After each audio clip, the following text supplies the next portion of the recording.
Hey coin collectors, Dan the Collecting Man here. Today we've got two very special PNCs. These PNCs are for the Lunar Year of the Dragon, just been released out of the Perth Mint only a week or so ago, and I think these are pretty special PNCs to own. So I'm going to go through these PNCs and what I like about the PNCs specifically, and then I'd love to hear what your thoughts and opinions are on these PNCs and if you're willing to collect them. So personally, over time, PNCs I feel don't retain a lot of value, but I think having these Lunar Year of the Dragons are going to be very special. So let's go with this one first. This one has a very special coloured version $1 coin of the dragon.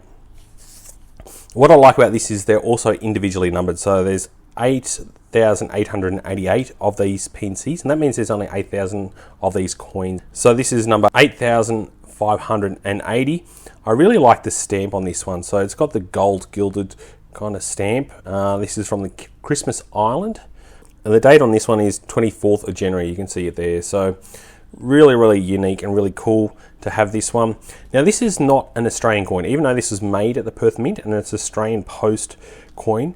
This one's out of Tuvalu, one of the islands. So the key reason why it's not an Australian coin is the Australian government do not authorise this design of a coin to be used as Australian legal tender. So there's a specific approach that the mints need to go through to get a coin approved. So any kind of like almost call it gimmicky coins do not get approved by the Perth or Canberra Mint to be utilised. So that's why you often find a lot of these coins are minted with different countries, so that way they can still produce these coins with these designs, but obviously they're not under Australian legal tender. So that's why you see these with specific designs in it. So I think that's pretty cool how they do that. So you'll see a lot of the Lunar series, all those kind of really flash ones, they're often not Australian legal tender coins.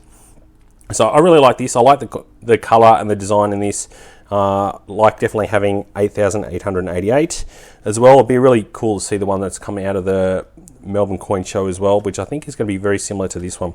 So this is the one that I think is probably going to be a little bit more collectible. So there is 9,000 of these, so it's definitely not very sparse. This is an Australian legal tender coin because this design has been approved by the Australian government.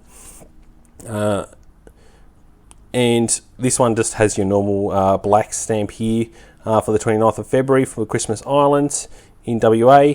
So this design here, if anyone's a bullion collector, will see that this is the exactly same design that they've used for these bullion coins. So becoming very popular this year, these bullion coins. So I've got quite a few of them here to show off as well. So that's the 1.5 ounce.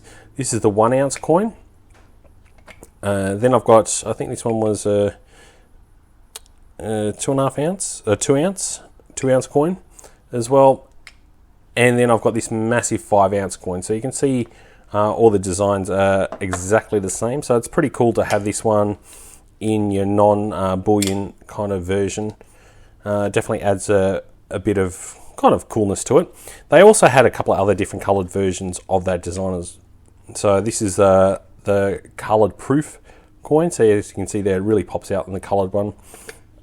And then they had this gilded one, which looks really cool. So I really like the gilded one. I think the gold with that design just absolutely pops. So I personally like this design. I think the pictures and the colours that they've used in this with the red stamps, it really just makes it like really eye-catching.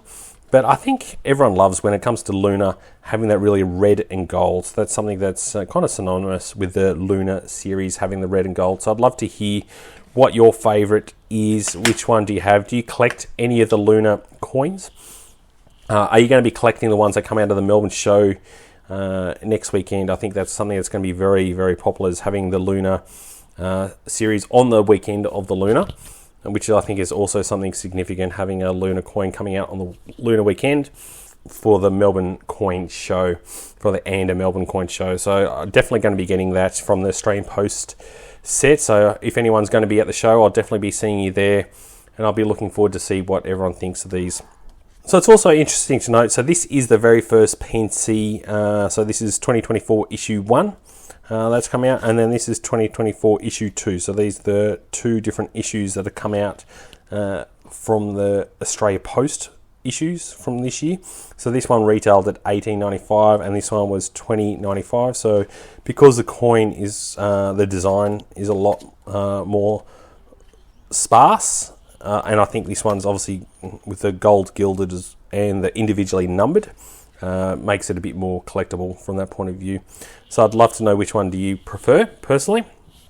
I do like this one more for the coin, but I do like the red. It's almost a shame that this coin's not in that one, but it probably may have been lost potentially in there. So let me know what you think, which one you're going to get. Please don't forget to hit that subscribe button if you want any more videos on coin collecting.